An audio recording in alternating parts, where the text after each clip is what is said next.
السلام علیکم پیارے دوستو، یہ جو آج کل سیلاب کی صورتحال ہے اس کے متعلق مولانا طارق جمیل صاحب نے خصوصی الفاظ بیان کیے ہیں۔ ملاحظہ فرمائیں، کوئی نہ کوئی آفت آ رہی ہے، بار بار آتی ہے، لیکن اس سے زیادہ رونا مجھے اس بات پر آیا کہ کسی کو یہ چیزیں سمجھ ہی نہیں آ رہی، کسی کو خوشی ہی نہیں ہے۔ آج آوارگی، بے حیائی، فحاشی، زنا، لواطت، سود، قتل و غارت، دھوکہ اور فراڈ عام ہو چکے ہیں۔ لوگ بار بار پوچھتے ہیں کب صبح ہوگی، کب روشنی آئے گی۔ اتنا لمبا سوال امت میں کبھی نہیں آیا۔ خوش بخت وہ ہیں جو جاگ گئے۔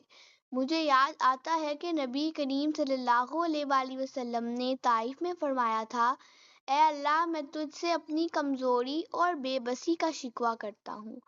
آج میں بھی یہ سوچتا ہوں، یا اللہ، ہمارے ملک کے ساتھ یہ سب کیوں ہو رہا ہے؟ غریب لوگ ایک وقت کا کھانا پکاتے ہیں اور دوسرے وقت فاقہ کرتے ہیں۔ ہماری قوم اتنی کمزور کیوں ہو گئی؟ پہاڑوں سے پتھر گر رہے ہیں، ایک کمرے جتنے بڑے پتھر نیچے آ رہے ہیں۔ یہ صرف پانی کی طاقت نہیں، یہ تو اللہ کا حکم ہے۔ ہمارا شاگرد مولوی ریاض بتا رہا تھا کہ پتھروں کے نیچے لاشیں دبی ہوئی ہیں، وہی ان کی قبریں بن گئی ہیں۔ کچھ پانی میں بہہ گئے، کوئی مچھلیوں کا رزق بن گئے۔ اللہ سے کچھ بھی چھپا ہوا نہیں، وہ سب کو دوبارہ زندہ کرے گا۔ یہ شہداء ہیں، لیکن سمجھ نہیں آتا کہ ہمارے ملک کا نصیب اتنا ہارا ہوا کیوں ہے۔ فرقہ و رایت اور مذہبی نفرت یہاں عام ہے۔ وہ فرماتے ہیں، میں 100 ملکوں میں پھر چکا ہوں، کہیں ایسی نفرت نہیں دیکھی۔ اللہ کی مرضی ہے، مگر پھر بھی ہمیں سوچنا چاہیے، اپنے ملک کے لیے دعا مانگا کرو۔ دیکھو، نبی کریم صلی اللہ علیہ وسلم نے جب غار ثور سے ہجرت کی تھی، وہ یکم ربیع الاول کی رات تھی۔ اس وقت بھی چراغوں کی ٹمٹماتی روشنی تھی۔ نبی نے اپنے وطن مکہ سے محبت کا اظہار فرمایا، اے مکہ، تو کتنا پاکیزہ شہر ہے اور مجھے کتنا محبوب ہے۔ اگر میری قوم مجھے یہاں سے نہ نکالتی تو میں کبھی تجھے چھوڑ کر نہ جاتا۔ یہی نبی کی وطن سے محبت، اور ہم تو یہاں 500-600 سال سے آباد ہیں۔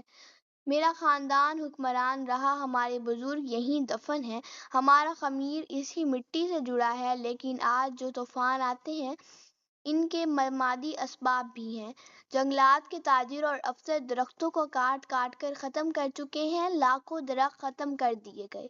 پہاڑوں میں شگاف ڈال کر مختلف رنگوں کے پتھر نکالے جا رہے ہیں۔ ان کم بختوں نے زمین کے جغرافیے کو بدل کر رکھ دیا ہے۔ یہی وجہ ہے کہ بار بار تباہی آتی ہے، ورنہ اللہ کے حکم کے بعد کچھ نہیں ہوتا۔